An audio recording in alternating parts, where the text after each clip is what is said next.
Hello বন্ধুরা, আশা করি তোমরা সবাই খুব ভালো আছো, সুস্থ আছো। আমিও খুব ভালো আছি। আজকে একটি নতুন ভিডিও নিয়ে তোমাদের সামনে চলে এলাম। সামনেই যেহেতু বুদ্ধ পূর্ণিমাতে আমাদের বাড়ির গোপালদের আমরা কত সুন্দর করে খুব সহজেই পুজো করতে পারি সেরকম একটি ভিডিও তোমাদের সাথে শেয়ার করছি। তো এখানে আমি পঞ্চামৃত নিয়েছি, পঞ্চামৃত অভিষেক করাবো। ওই দিন তোমরা অবশ্যই পঞ্চামৃত অভিষেক করাবে। দুধ, দই, ঘি, মধু, শর্করা এবং প্লেন জল নিয়েছি এবং জলের মধ্যে একটি তুলসী পাতা অবশ্যই দিয়ে নেবে, যেহেতু তুলসী আমাদের বাড়ির গোপালদের খুব পছন্দের। তো এখানে পরাত পাত্র রেখে নিয়েছি, পরাত পাত্রের উপর মিষ্টি সোনাকে বসাবো আর সাথে থাকবে গোমাতা। তো এখন আমি বাকি কাজগুলো সেরে নিচ্ছি। আমি এদিকে ধূপকাঠিতে ধূপদানির মধ্যে ধূপকাঠিগুলো সাজিয়ে নিলাম। তারপরে ফুল যা যা লাগবে পুজোর জন্য সমস্ত কিছু দেখো সুন্দর করে সাজিয়ে গুছিয়ে নিচ্ছি। পুজো করার আগে সমস্ত কিছু সাজিয়ে গুছিয়ে নেওয়াটা একটা বিশাল বড় কাজ। দেখো মোটামুটি আমি টুকটাক সাজিয়ে নিয়েছি।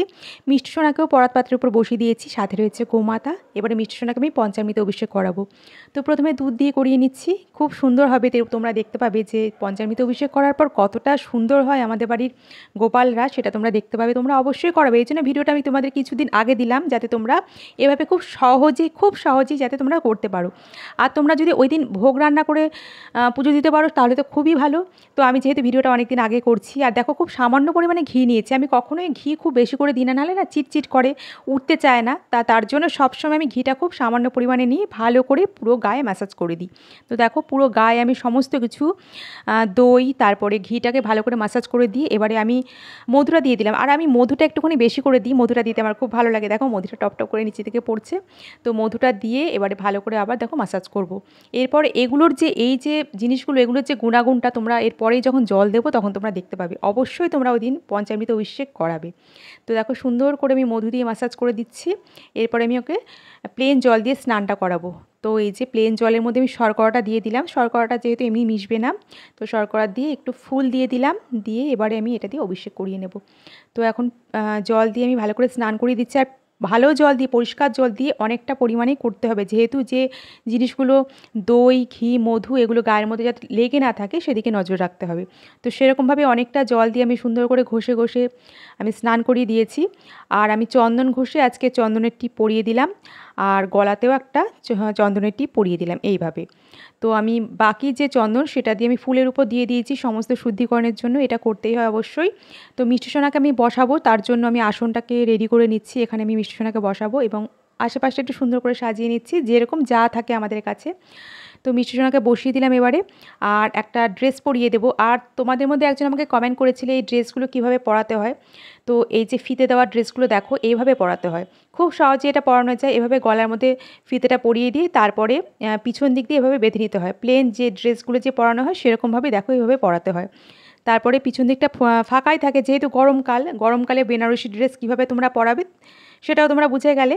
আর এখন আমি একটু টুকটাক সাজগোজ করিয়ে দিচ্ছি, আর গলায় একটা সুন্দর হার পরিয়ে দিচ্ছি, আর হাতে চূড় পরিয়ে দিলাম। এবারে টুকটাক যে সাজগুলো সেগুলো তোমরা দেখতে থাকো।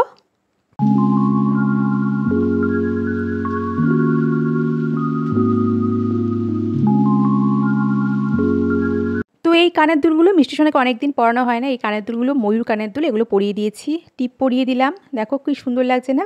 আর মাথার উপর দিয়ে আমি ভাবলাম আলাদাভাবে কীরকমভাবে ডেকোরেশন করা যায়। তো মাথার উপরটা দেখো এভাবে ডেকোরেশন করে দিচ্ছি। একটা সুন্দর হারের মতো একটা জিনিস আছে, সেটা মাথার উপর বসিয়ে দিলাম, দিয়ে একটা ময়ূর পুচ্ছ আমি এভাবে ধারণ করিয়ে দিলাম। খুব হালকা সাজ, যেহেতু গরমকাল, হাতে বাঁশি ধারণ করিয়ে দিয়েছি। আর অবশ্যই তোমরা 8টা তুলসী পাতা, সেদিনকে নিখুঁত তুলসী পাতা তোমরা ভগবানকে মানে গোপালকে নিবেদন করবে। তোমরা কৃষ্ণের চরণেও নিবেদন করতে পারো এইভাবে সাজিয়ে গুছিয়ে। তো এখানে আমি ফল তৈরি করে রেখেছি, ফুল সমস্ত কিছু রেডি করে রেখেছি, এবং তুলসী পাতাগুলো আমি সবার আগে নিবেদন করলাম। এবারে গাছের ফুল, এগুলো সমস্ত আমাদের গাছের ফুল। যখন তোমরা পুজো করবে তখন সুন্দর করে যখন সাজিয়ে নেবে তখন অটোমেটিক আমাদের ভিতর থেকে একটা ভক্তিভাব, একটা শ্রদ্ধা, ভালোবাসা সব কিছু তৈরি হয়ে যায়। তো যতটা সুন্দর করে তোমরা পারবে পুজো দেওয়ার চেষ্টা করবে, সুন্দর করে সাজাবে। তো আমি 3টে গোটা ফল এভাবে আমি ফুল দিয়ে রেখে দিলাম মিষ্টি সোনার পাশে। এবারে আমি ধূপদীপ জ্বালিয়ে নিচ্ছি, প্রদীপ জ্বালিয়ে নিয়েছি, এখন ধূপকাঠিগুলো জ্বালিয়ে নিচ্ছি। আর পঞ্চপ্রদীপটা আমাদের কাজে দিদি মাজতে গিয়ে পঞ্চপ্রদীপটা রিসেন্ট ভেঙে দিয়েছে, তো তার জন্য আমি পঞ্চপ্রদীপের আরতি করতে পারলাম না। আর অবশ্যই তার আগে আমি চেষ্টা করবো একটা পঞ্চপ্রদীপ আনার। তো ফুল দিয়ে দেখো আমি গলায় তো ফুলের মালা পরিয়ে দিয়েছি, পিছন দিকটাতেও একটু ডেকোরেশন করে দিলাম যাতে সুন্দর লাগে দেখতে। এই দেখো সুন্দর করে সাজিয়ে দিয়েছি। মিষ্টি সোনাকে যেহেতু আসনের সামনে আমি বসিয়েছি, মানে মিষ্টি সোনার যে সিংহাসন তার সামনে সমস্ত মোটামুটি সাজিয়ে নিয়েছি। আর ছোট্ট পুজো তোমাদের সাথে শেয়ার করছি, যেহেতু সবাই এখন চেষ্টা করে যে ছোটোর মধ্যে কীভাবে খুব সহজে আমরা পুজো করতে পারি, তো সেরকমভাবে আমরা পুজোও করব, আমাদের বেশি সময়ও লাগবে না এবং সুন্দর করেও সাজাতে পারবো আমাদের বাড়ির গোপালদের। তো সেরকমই ভিডিও তোমাদের সাথে শেয়ার করছি যাতে তোমাদের ভিডিওটা কাজে লাগে। তো এই দেখো আমি সুন্দর করে সাজিয়ে গুছিয়ে নিয়েছি, ফলও তৈরি করে নিয়েছি, জল রেডি করেছি, সমস্ত কিছুর উপর তুলসী পাতা দিয়ে দিচ্ছি। তো মিষ্টি সোনাকে প্রথমে আমি জল নিবেদন করছি, বললাম মিষ্টি সোনা তুমি জল খাও। আর এই যে ভোগটা যে তৈরি করেছি, সমস্ত ফলের ভোগ আমি আজকে দিয়েছি। তো ফলের ভোগটা আমি মিষ্টি সোনার সামনে এভাবে রেখে দিলাম যে মিষ্টি সোনা তুমি খেয়ে নাও। তো এই দেখো আশা করি তোমাদের ভিডিওটা ভালো লাগলো। ছোট্ট ভিডিও আমি শেয়ার করলাম তোমাদের সাথে, এর আগেও এরকম ধরনের ভিডিও আমি তোমাদের সাথে শেয়ার করেছি। আর তোমরা অনেকে আমার চ্যানেলে নতুন আসছো, তো আমার 9804769970 এটা হলো আমার হোয়াটসঅ্যাপ নাম্বার। আমি যেহেতু বিজনেস করি, বিভিন্ন ধরনের জুয়েলারি, ড্রেস, গোপালের এবং সমস্ত দেবদেবী তোমরা এখান থেকে পেতে পারো।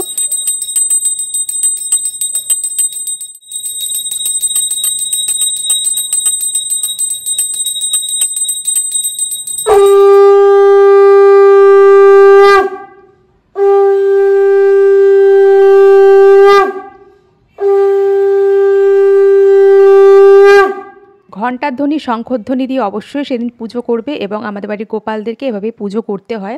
তো যেটুকু নিয়ম আমি জানি তোমাদের সাথে শেয়ার করেছি, আর আশা করি নিয়মটা খুব সামান্যর মধ্যেও আমি চেষ্টা করি যে সঠিক নিয়মটা আমি তোমাদের সাথে শেয়ার করার। তো এভাবে সুন্দর করে সাজিয়ে ছোট্ট একটি ভিডিও তোমাদের সাথে শেয়ার করলাম। আর এই যে ফুল, তো ফুলটা আমি ভাবছি যে মিষ্টি সোনাকে তো আমি সামনে দিয়েছি, কীভাবে মিষ্টি সোনাকে এটা পুরোপুরি মিষ্টি সোনার মাথার উপর দিয়ে দেওয়া যায়। তো দেখো আমি মিষ্টি সোনার মাথার উপর দিয়ে ফুলটা দিয়ে দিচ্ছি। আমার ভীষণ ইচ্ছা করছিল এটা করতে, তো সেটা করে ফেললাম। তো কেমন লাগলো আজকে ভিডিও বন্ধুরা, অবশ্যই তোমরা কমেন্ট বক্সে কমেন্ট করে জানিও। তোমাদের সঙ্গে দেখা হচ্ছে পরের দিন নতুন ভিডিওতে। ততক্ষণ তোমরা সকলেই ভালো থাকো। রাধে রাধে।